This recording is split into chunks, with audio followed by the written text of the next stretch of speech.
일주일에 섹터 하나씩을 정복합니다. YG클럽 고정 댓글을 타고 오세요. 최근에 미분양 물량들은 조금씩은 늘고는 있던데요. 네. 한때 미분양 물량이 다시 감소했다가 조금씩은 늘고 있더라고요. 네. 근데 정부 통계가 이게 한 2달 정도 걸리죠. 네. 나오는데. 그래도 7만 호는 안 넘고 있고 네. 이게 7만 호라는 게 일종의 어떤 위험 신호라면서요. 그렇지 않아요. 그래요. 예를 들어서 50만 호 분양했는데 미분양이 7만 호는 많은 겁니까? 적은 겁니까? 이거 상대적으로 봐야 된다. 그렇죠. 저희가 그래서 네. 또 이제 그런 것들에 대해서 말씀드리고 싶은데 절대 기준에 대해서 여러분들이 관념을 갖지 마세요. 그러니까 다시 한번 말씀드려보면 이제 다시 한번 볼게요, 이거. 아니 근데 오늘 이광수 대표님이 표 엄청 많이 준비하셨는데 계속 저만 보여주시네. 아니 이게 중요하기 때문이에요. 여러분들 이거 보시면 네네네. 이것만 보시면 그러면 가격이 많이 하락했다는 건 뭐냐면 그럼 16억 가야 돼? 이렇게 보실 수 있잖아요. 근데 최저점에서 저걸 잡는 사람은 한두 명이죠, 이제. 그렇죠. 그렇기 때문에 그러니까 상대적인 걸 항상 보셔야 된다. 상대적인 거. 시장의 그런 분위기도 있고 계속 유연하게 시장을 보시고 아까처럼 미분양 아파트 얘기하셨는데 지금 최근에 왜 미분양 아파트에 감소한 줄 아세요? 공급이 없어서요? 분양을 안 했기 때문이에요. 네. 분양을 안 하는데 미분양 아파트가 어떻게 늘어납니까? 분양을 못 하는데. 근데 최근에 초폭 증가하고 있잖아요. 그럼 이유가 뭐예요? 분양을 다시 재개하고 있기 때문이에요. 근데 분양이 안 되니까 미분양이 다시 증가하는 거죠. 근데 건설사들이 지금 건설사나 시행사나 어쨌든 금융기관도 그렇고 불가피하게 그동안 분양을 못 했다가 다시 할 수밖에 없는 상황이에요. 울며 겨자 먹기로요? 예. 왜냐하면 안 그러면은 구조조정 당할 판이거든요. 아, PF. 예. 그래서 어쨌든 한번 사업을 진행해 볼까? 이런 현장들이 조금씩 나오기 시작하겠죠. 그런데 그러면서 어쩔 수 없이 미분양은 증가되고 있고. 어쩔 수 없는 밀어내기. 그렇죠. 근데 금융사 입장에서는 그런 분양은 일단 해보자라는 쪽으로 갈 가능성이 높아 보여요. 그냥 물고 있는 것보다는 그렇죠. 일단 밀어내자. 왜냐하면 금융권에서 빌려준 건 부동산 PF인데 예. PF라는 건 전체 사업비의 평균적으로 50% 정도를 꿔준 거예요. 예. 그렇잖아요. 네. 땅값만 꿔준 거니까. 네네네. 그러니까 50%만 분양되면 내 돈은 받을 수 있단 말이야. 그렇기 때문에 한번 해볼까? 이런 유혹이 생길 수 있는 거죠. 그래서 일단은 슬슬 분양들은 좀 늘어나는 흐름인 거예요. 그렇죠. 그런데 미분양은 증가하겠죠. 예를 들어서 50%만 분양되면 분양이 많아질수록 50%는 미분양될 거 아니에요. 그러니까 근데 주변 뭐 몇 년 안 된 아파트들은 가격이 떨어졌는데 분양가는 그럼 뭐 한 1년 전, 2년 전이랑 똑같고. 그렇죠. 그러니까 사람들이 뭐야 이거 분양가 이거 맞아? 그러면서 이제 그렇죠. 청약을 안 하는 거. 그렇죠. 근데 이제는 미분양이 또 많아지면 분양가도 내려갑니다. 그래야 되는데 지금 그러면 분양가가 내려가는 국면이 어떻게 시작이 됐나요? 아니요. 아직이요? 네. 왜냐면 일단 그러니까 건설사들도 또 머리가 아플 거예요. 이거 분양가를 내려서 해야 되는 건지 아니면 그냥 처음에 분양가를 높여서 해요. 그다음에 할인 분양을 하는 게 좋은 건지. 그럼 또 싸움 나고. 네. 아니 근데 아싸리 그래서 처음부터 100장 분양을 하는 거예요. 아, 그러니까 예를 들어서 어차피 20만 원에 팔 그 파카 잠바 같은 거 30만 원에 택 써놓고 20만 원을 할인해서 판매 시작하듯이. 그러니까. 그래서 막 지금 머리가 아플 거예요. 어떻게 해야 되나. 하긴 해야 되는데. 분양가를 낮춰야 되나. 아니면 높게 했다가 할인 분양을 해줄까. 그러면서 각종 조건이 들어오잖아요. 만약 분양가보다 떨어지면 나머지 차액을 뭐 드리겠습니다. 살아보고 뭐 분양 받으세요. 이런 각종. 그러니까 사람들의 인식을 혼란시켜 만드는 분양 전략이 나오겠죠. 이거 2010년대 초반에 많이 본 장면이네요. 그렇죠. 똑같죠 뭐. 그래서 자산시장은 항상 반복된다니까요. 그래서 여러분들이 꼭 관심 있게 보셔야 될 게 뭐냐면 현혹되지 마시라. 결국에는 뭐냐면 거기에서 무슨 뭐 인테리어 뭐 주고 자동차 주고 이런 게 중요한 게 아니라 결국엔 분양가가 싼가 비싼가가 그걸 보고 판단하셔야 된다. 분양 받으실 때조차. 그래서 분양가를 기준으로 해서 청약에 참가하시고 잘 판단하시라. 그리고 분양가는 떨어질 수 있다. 라는 걸 꼭 보셔야 된다는 거죠. 그러니까 어떤 데는 명품백을 준다. 어떤 데는 뭐 12개월치 관리비를 면제해 준다. 뭐 별거 다 내거는데 그렇죠. 중요한 건 그냥 분양가다. 그렇죠. 분양가 자체다. 이게 그러면 물론 앞에서도 잘 나가던 아파트 전 고점 대비 지금 낙폭이 얼마고 이거 보여주셨잖아요. 근데 분양가는 그런 게 있을까요? 뭐 예를 들어서 주변 아파트 시세 대비 어느 게 적당하고 막 이런 거? 분양가는 일단 주변의 시세는 이제 제가 예측하는 것처럼 하락하다고 보니까 그럼 분양가는 주변 시세보다 무조건 싸야 돼요. 근데 원래 그게 이제 분양의 메리트인데요. 그렇죠. 무조건 싸야 돼요. 그리고 상대적으로 신규 분양하는 아파트는 입지가 좀 열악할 가능성이 있잖아요. 그렇죠? 네. 이제 막 개발하는 예, 거니까. 그렇죠. 그렇기 때문에 무조건 싸야 된다. 그게 이제 10%인가 20%인가는 좀 고민이 각 지역마다 다를 수 있겠지만 어쨌든 절대 기준은 무조건 싸야 된다.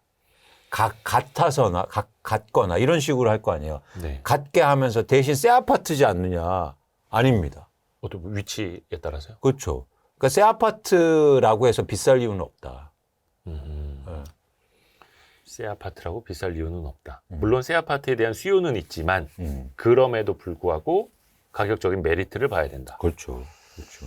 그 질적으로는 어떻습니까? 특히 이제 미분양이 뭐 일부 지역에서는 준공후 미분양이 또 늘고 있다 이러는데 이것도 지금 어떻게 악화일로로 가는 거예요? 그렇죠. 큰 폭은 아니고 왜냐하면 지금의 미분양이 분양을 시작한 시점에 나온 거니까 이게 이제 점점 갈수록 준공후 미분양의 증가까지 이어지겠죠. 그래서 뭐 그건 불가피한 수순으로 보입니다. 아, 불가피한 거예요? 그것까지 어떻게 보면 이제 악성 미분양까지 또 해소가 돼야 진짜 바닥이 또 이제 만들어지는 걸 테고요. 그런데 그러니까 바닥이라는 건 이제 유통 가격, 그러니까 가격을 바닥을 얘기하진 않아요. 가격으로 바닥을 얘기하진 않는다. 그러니까 예를 들어서 그러니까 미분양이 막 적다고 그래서 네. 아니면 미분양이 많다고 그래서 그 우리가 사고 파는 아파트의 가격의 바닥이다. 네. 이걸 얘기하기는 힘들다고요. 그 전에 가격이 바닥이 올 수도 있고. 그거는 좀 다른 시장이라는 말씀일까요? 그렇죠. 별개의 시장일 수 있다. 그래서 미분양이 엄청 많아도 준공후 아파트가 많아도 가격은 미리 반영돼서 떨어져서 바닥일 수 있잖아요. 네네네. 네. 그래서 이거는 두 개는 좀 다르게 보실 필요가 있다. 그래서 그 분양가라든지 가격 수준 자체가 또 중요한 거고요. 지금 이제 부동산 경기를 항상 얘기를 해보면 네. 뭐라 해야 될까? 뭐 순위라고 해야 될까? 뭐 강남, 서울, 수도권, 지방 이런 순으로 가잖아요. 네. 안 좋아질 때도 그 역순으로 안 좋아지고 네. 뭐 버틸 때는 요 순으로 좀 버티고 회복될 때는 오히려 강남, 서울, 수도권, 지방 순으로 또 먼저 회복이 되고 이 사이클은 어떨까요? 앞으로도 반복이 될까요? 또 지금의 어떤 정도 차이는 어떨까요? 그거는 지금 말씀하시는 건 근거가 없어요. 근거가 없어요. 네. 네. 근데 항상 뉴스 보면 막 이렇게 아니에요. 그건 많은 사람들이 일반적으로 생각하기 때문에 그냥 그런 식으로 얘기하는 거예요. 그러니까 거기에서 그러면 근거를 대라. 그러면 근거를 대지 못해요. 예를 들어서 서울과 수도권이 빠질 때 지방은 좋아졌고 지방이 나쁠 때 서울 수도권이 좋아진 적도 많고 그리고 최근에 보면 사실은 서울과 수도권의 집값 하락폭이 훨씬 더 커요. 2022년도에 보면. 그거는 항상 말씀하신 것처럼 많이 올라서 그렇죠. 많이 떨어지고 그렇습니다. 이제 우등생 됐어요. 네. 그리고 그 변동성이 큰 이유는 뭐다? 수요와 투자로 갖고 있는 사람들이 많기 때문에. 그래서 너무 그렇게 단선적인 규정을 하고 시장을 접근하면 안 된다는 거죠. 그런 건 없어. 항상 변한다. 그래서 항상 변하는 것과 변하지 않는 것을 구분해서 생각을 해야 되는 그렇죠, 거고. 그렇죠. 네. 근데 지금 일단 부동산 시장은 전반적으로 냉각기이고 정부에서도 그래서 특히 작년에 네. 작년 초에도 뭐 특례보금자리론이라든지 또 최근에는 신생아 보금자리 이렇게 계속 정책금융상품 내놓잖아요. 네. 근데 특례보금자리론은 그래도 시장의 경착력을 방어하는데 시장의 또 반등까지도 가져왔으니까 효과를 낸 거겠죠. 정책의 효과는. 냈죠. 네.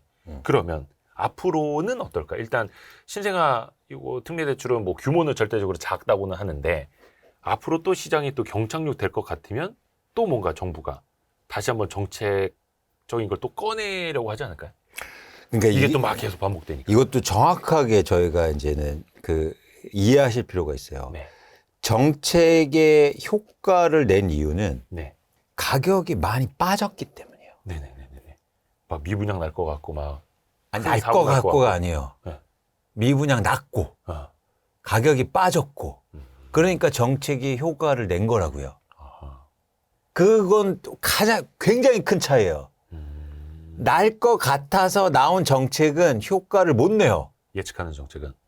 예. 시장이 기본적으로 우리가 예를 들어서 이거죠. 2013년, 13년, 14년도에 가격이 그때 뭐냐면 빚내서 빚내서 집사라는 집사라. 빚내서 집사라는 정책이 가격을 올렸다고 생각하죠. 그런데 결과적으로는 네. 이렇게 얘기해 드릴게요. 네. 가격이 오르는데 빚내서 집사라는 정책이 나오면 집값이 올랐을까요? 더 올랐을까요? 혹은 네. 가격이 계속 오르는데 빚내서 집사라는 정책이 나올 수 있습니까? 그러긴 못하죠. 두 개가 다 불가능해요. 네. 그러니까 공교롭게도 가격이 빠지니까 정책이 나와서 마치 정책이 효과를 낸 것처럼 얘기해요. 그 두 가지가 맞물린 건데. 그렇죠. 그러니까 예를 들어서 지금 특례보금자리는 효과를 낸 건 네. 2022년도에 가격이 아까처럼 급락했기 때문에 정책이 나왔죠. 네. 그때 막 강남에 둔촌 주고 이런 거 미분양이 계약률이 막 50% 이렇게 됐다고요. 그죠. 그러니까 1월 달에 정책이 특례보금자리로 해서 각종 규제 완화책이 나왔잖아요. 네네네. 그러니까 효과를 낸 거예요. 음. 근데 지금요. 가격이 아까처럼 뭐 소폭 빠지고 있어요. 네네네. 정책 아무리 나와도 효과를 낼 수 있을까요? 아. 그래서 신생아 대출이 효과를 못 내고 있는 이유이기도 합니다. 가격이 빠지면 빠져서 신생아 대출 해준다 그러면 애 낳아요. 가격이 정말 많이 빠져서 레버리지 좀만 써도 정말 싸게 살 수 있다면. 그렇죠. 네. 그러면 입양도 증가할 거예요. 만약에 애가 있다고. 정책 대출 받으려고. 네네. 만약에 입양하는 사람한테 정책 대출 해준다 그러면. 근데 가격이 안 빠진 상황에서 신생아 대출 해줄게라고 그러면 신생아 대출이 최근까지 3조 원 나가는데 그중에서 신규 대출 금액은 20%가 채 안 된단 말이에요. 그렇죠. 그렇죠.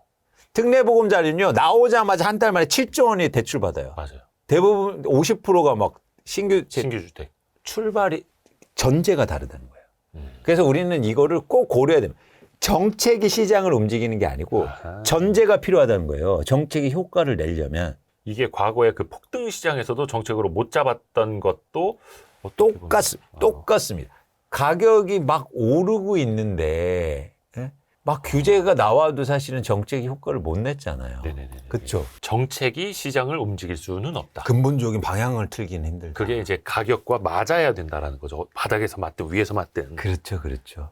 그래서 예를 들어서 이런 거죠. 가격이 막 아까 재건축 말씀드렸죠. 재건축 아파트 가격이 막 빠지면 그때부터 재건축 규제 완화가 영향을 미치기 시작할 거예요. 네네. 근데 사람들은 어떻게 생각할까요? 가격이 빠지면 정책 효과 없네. 그죠. 라고 얘기하는 거예요.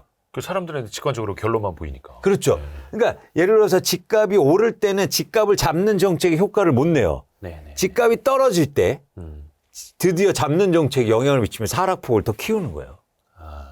근데 특례보금자리로는 그게 정말 고점 대비 많이 빠진 그 상황에서 나왔으니까 영향을 미친 거죠. 그래서 이거는 다른 거예요. 아까 이 기자님 말씀하신 것처럼 빠질 것 같으니까 정책이 나와서 시장을 변화시킨 거 아닙니까? 아니요. 빠진 다음에 정책이 나왔고 그래서 효과를 낸 거다. 굉장히 다르죠. 그러네요. 그러면 일단 결과적으로 2023년 초 네. 맞죠? 특례보금자리론 네. 게 그때 특례보금자리론을 받아서 정말로 싼 값에 내 집을 마련한 사람들은 지금 위너인 거예요? 아니죠. 그때는 집값을 올려가면서 살 수밖에 없었어요. 네. 물론 다 그 사람들이 바닥에 잡은 건 또 아닐 테니까. 못 잡아요. 다시 또 그래서 그때 공교롭게도 거래량도 증가하면서 가격이 계속 오르잖아요. 올리면서 샀어요. 가격 오르면서 샀다고. 올리면서. 가격을 내리면서 사야 되는데 그래서 적정한 시점은 아니라고 보는 겁니다. 그때가. 근데 물론 이제 뭐 21년, 22년 대비로는 싸게 샀을 거 아니에요. 만약에 싸게 샀다면.